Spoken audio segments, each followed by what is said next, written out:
Hello and welcome, Inspired Podcast community. This is your new episode. My name is Caroline, and my today's guest is Tom Fox, and I'm so happy that he said yes to our episode today. How are you doing?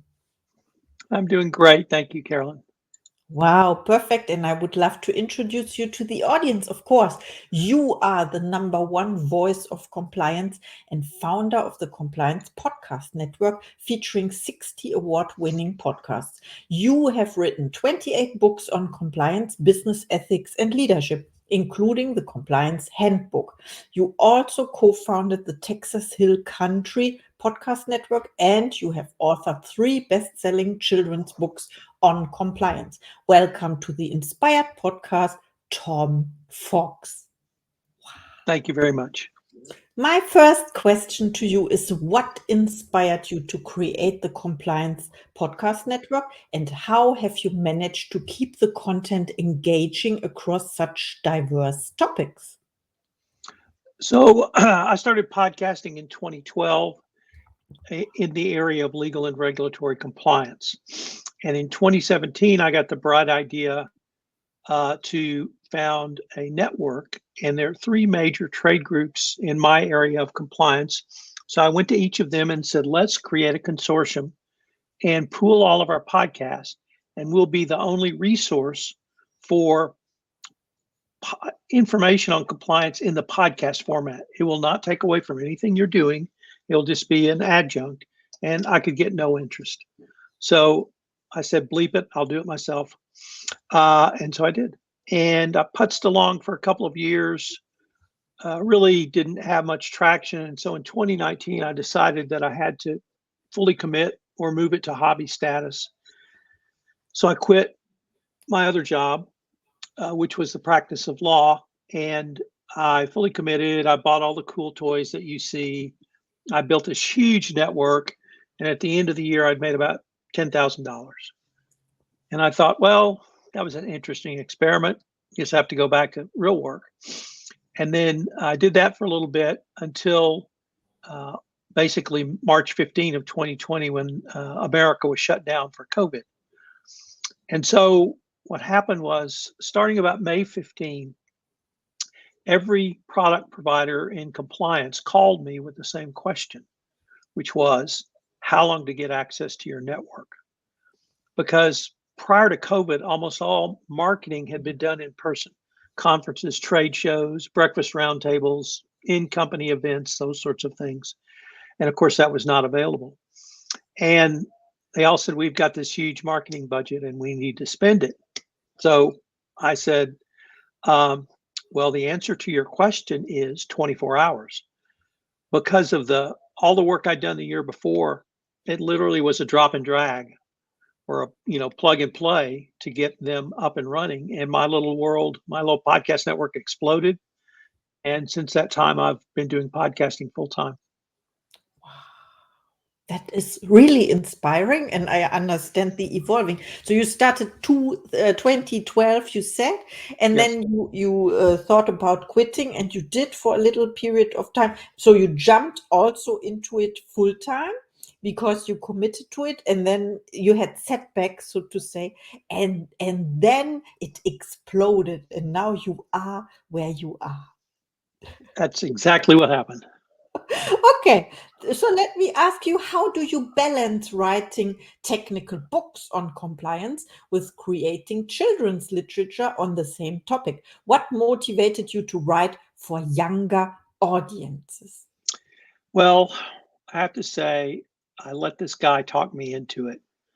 I met a guy who has a publishing company and he publishes children's books. And but his focus is, it's always the same.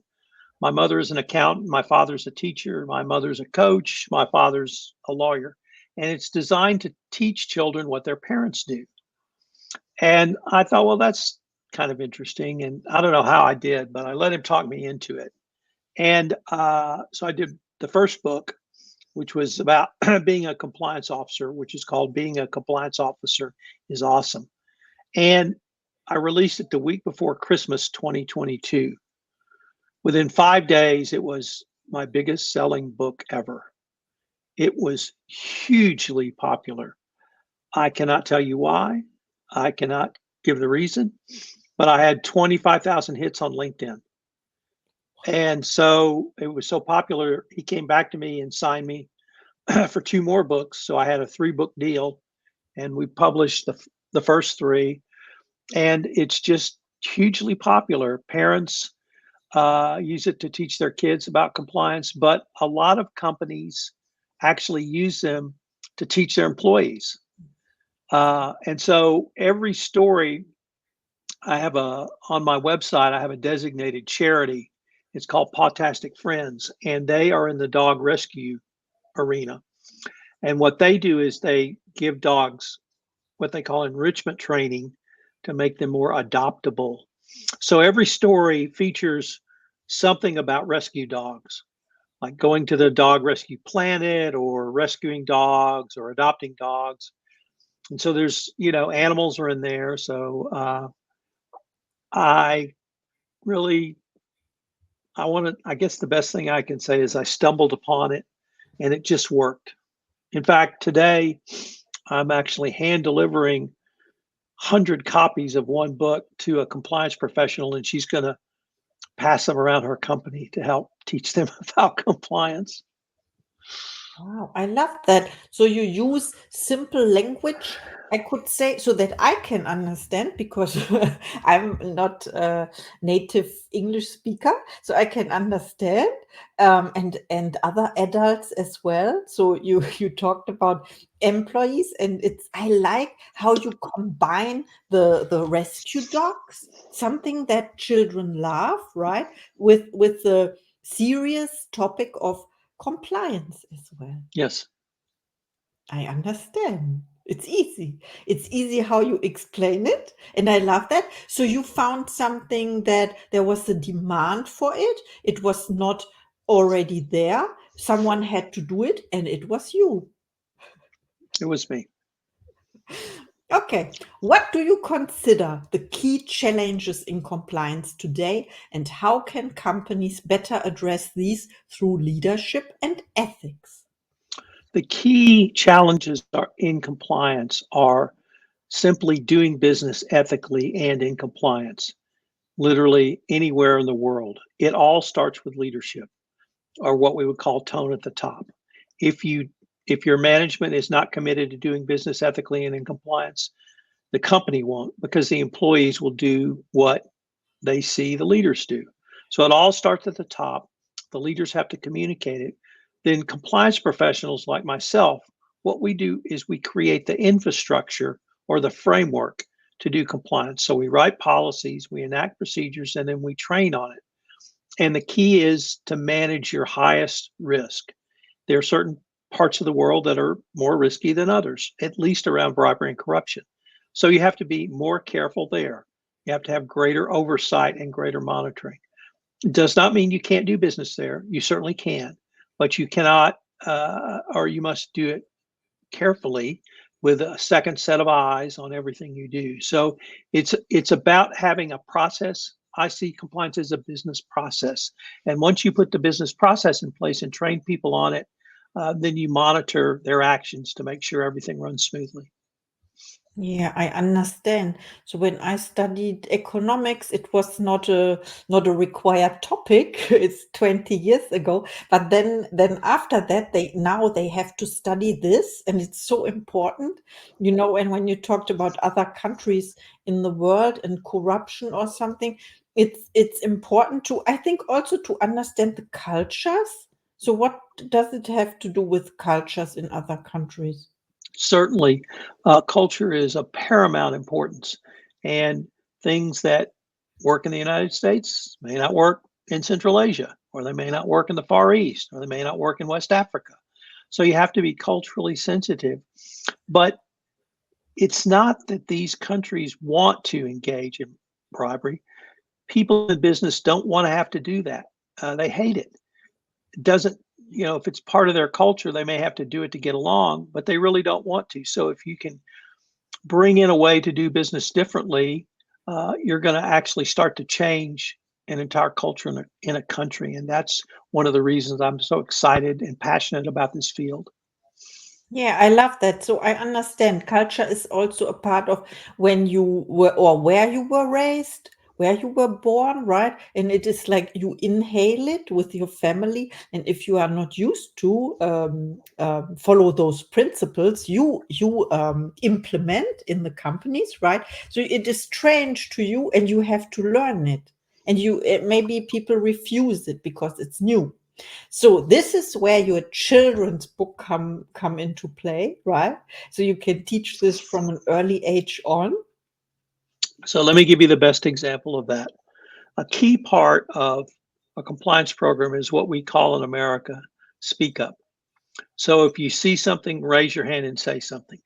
If you see an illegal act, if you see an unsafe act, some places call it whistleblowers, some places call it hotline reporting.